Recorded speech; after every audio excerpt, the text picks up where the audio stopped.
गोवा इथं झालेल्या 6व्या राष्ट्रीय bandy roller ice hockey federation cup 2024 या स्पर्धेमध्ये महाराष्ट्राच्या मुलींच्या संघाने 19 वर्षावरील गटात हरियाणा संघाला हरवून सुवर्ण पदकाला गवसणी घातलेली आहे व मुलांच्या 12 वर्षाखालील गटात कांस्य पदक पटकावले।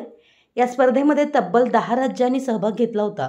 तसेच गतविजेत्या हरियाणा संघाला नमवून महाराष्ट्राच्या मुलींच्या संघाने 1-0 अशा गोल फरकाने विजय मिळवला आणि मुलांच्या 12 वर्षाखालील संघाने तामिळनाडू संघाला नमूद कांस्य पदक मिळवलं आहे। या संघामध्ये कोल्हापूरच्या खेळाडूंचा सहभाग होता।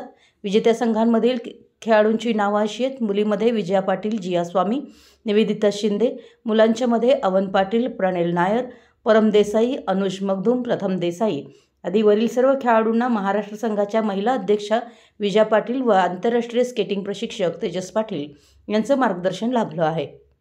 मराठी एस न्यूजसाठी जयसिंगपूरहून संदीप अडसूळ।